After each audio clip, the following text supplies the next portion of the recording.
नमस्कार, आप देख रहे हैं एनएसडी टाइम। यहाँ खबरों का सिलसिला कभी रुकता नहीं।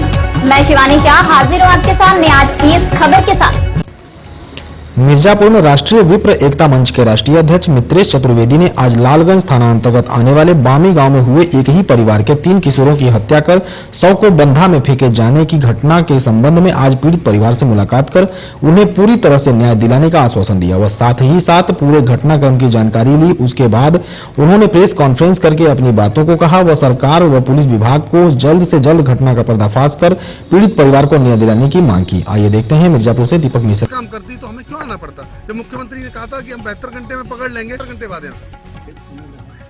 तो उधर को घर वाले ढूंढने के लिए मेरे को भी फोन गया, मेरे पास बताए कि हमें फंक्शन में था वहाँ तो बच्चे गुम हो गए हैं तो मैं और नहीं देना है तो बिल्कुल मत दीजिए, लेकिन ये लॉलीपॉप वाला काम मत करिए कि अगर हम इनको 2 लाख दे देंगे तो ये न्याय नहीं मांगेंगे, हमारे खिलाफ नहीं बोलेंगे। ऐसा होने वाला नहीं चाहिए और न्याय हर कीमत पे चाहिए, हर परिस्थिति में चाहिए। आप ऐसा सोचते हैं कि 2 लाख रुपए देके और न्याय को दबा देंगे, ऐसा संभव होने वाला नहीं है। और दूसरी क्यों बोलना पड़ रहा है? बहुत सारे लोगों के मन में सवाल आते होंगे। यहाँ भी मैं समझता हूँ आपके यहाँ बहुत सारे संगठन ब्राह्मणों के चल रहे होंगे और फिर भी मुझे यहाँ क्यों आना पड़ता है?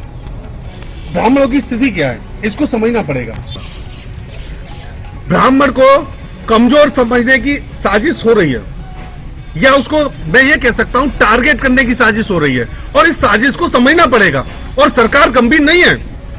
सरकार से हम मांग करते हैं कि आप गंभीरता दिखाकर ब्राह्मण हत्याएं पूरे प्रदेश में हो रही है, क्यों सरकार ऐसे कदम नहीं उठाती कि तत्काल उस एसपी को और डीएम को यह कहा जाए कि अगर ऐसी घटना किसी भी कलेक्टर के और कप्तान के क्षेत्र में होंगी तो उनको निलंबित करेंगे।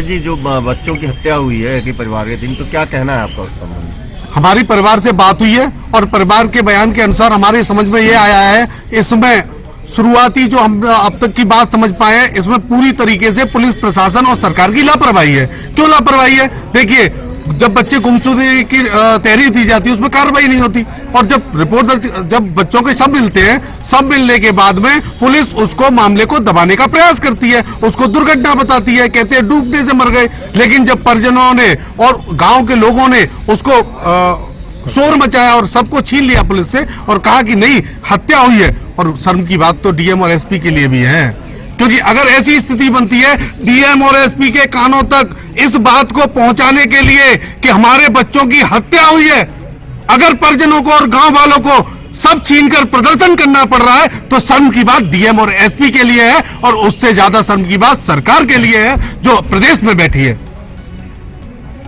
क्या कर रहे हैं आप? कैसा काम कर रहे हैं? अरे पीड़ित है कोई जिसके बच्चे मारे गए, 3 मासूम बच्चों की हत्या हुई है, आप उनके आवाज को दबाने का प्रयास कर रहे हैं। आपको क्या करना चाहिए? आपको उनके साथ खड़ा होना चाहिए, आपको जो भी दोषी हैं उनको जेल भेजना चाहिए। लेकिन आप क्या कर रहे हैं? आप दबाने का प्रयास कर रहे हैं। और मैं सरकार से कहना चाहता हूं, आप ब्राह्मण समाज की आवाज को दबाने का प्रयास करेंगे, मेरी बात सत्य मान लीजिए, ये आवाज दबने वाली नहीं है। अब आवाज को दबाने और कुचलने का जो कुचक्र आप चल रहे हैं, अगर आपने अपनी कार्रवाई नहीं बदली, अगर आपने अपने कार्य करने की शैली नहीं बदली, तो ये समझ लीजिए कि ब्राह्मण समाज आपको माकूल जवाब देने की ताकत रखता है और हिम्मत रखता है। आप तैयार रहिए। क्या कहना है परिवार की, क्या मांगे रही? जो परिवार की जायज मांगे, वो चाहते हैं सीबीआई जांचो, इसमें गलत क्या है? वो चाहते हैं कि उन्हें सुरक्षा मिले, इसमें गलत क्या है? लेकिन प्रशासन और शासन देने को तैयार नहीं है। आज डीएम साहब से बात हुई है, उन्होंने कहा 3 दिन का समय दीजिए, हम ये मांगे पूरी करेंगे। मैंने कहा जायज मांगे क्यों आप पूरी नहीं करेंगे? क्यों सरकार पूरी नहीं करेगी? और सरकार अगर इन मांगों को 3 दिन में पूरी नहीं करती है, राष्ट्रीय विप्र एकता मंच पूरे देश में आंदोलन करेगा और सरकार को ये मांगे मानने के लिए मजबूर कर देगा। क्या मुआवजे के लिए क्या कहना है? मुआवजे के लिए सरकार ने 2 लाख मुआवजा देने की पेशकश की है। परिवार का कहना है 2 लाख रुपए मुआवजा उन्हें नहीं चाहिए और हमारी मांग ये है कि अगर मुआवजा देना है तो योगी सरकार उनको 50 लाख का मुआवजा दे और नहीं देना है तो ऐसी खैरात नहीं बांटे। मुख्यमंत्री ने भी कहा था कि हम जल्द ही जो है खुलासा करवाएंगे, तो क्या है? मुख्यमंत्री ने बात करके कहा 24 घंटे में खुलासा होगा, लेकिन 72 घंटे बाद एक भी आरोपी नहीं पकड़ा गया, एक भी अपराधी नहीं पकड़ा गया।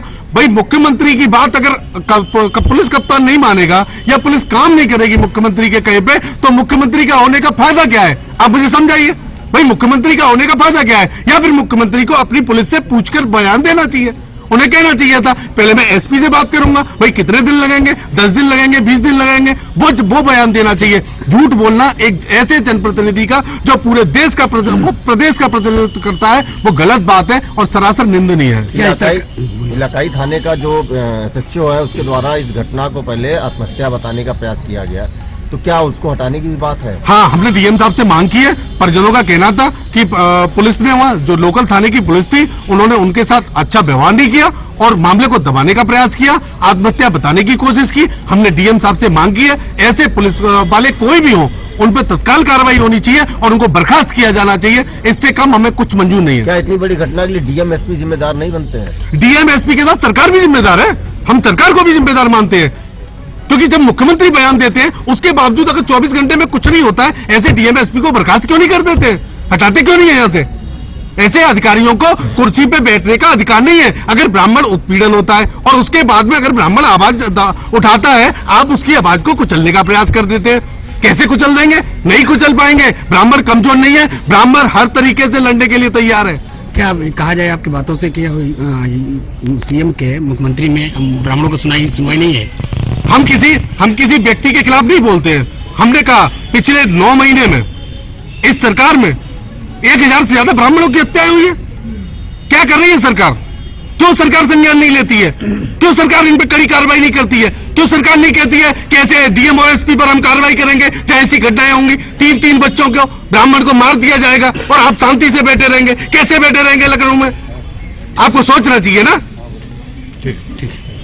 इस कड़ी में बस इतना ही। ताजा तरीन खबरों के लिए बने रहिए एनएसडी टाइम्स के साथ। मुझे दीजिए इजाजत, नमस्कार। एनएसडी टाइम्स की खबरों से अप टू डेट रहने के लिए चैनल को सब्सक्राइब करें, लाइक करें, शेयर करें और कमेंट करें और साथ ही साथ बेल आइकन दबाना ना भूलें।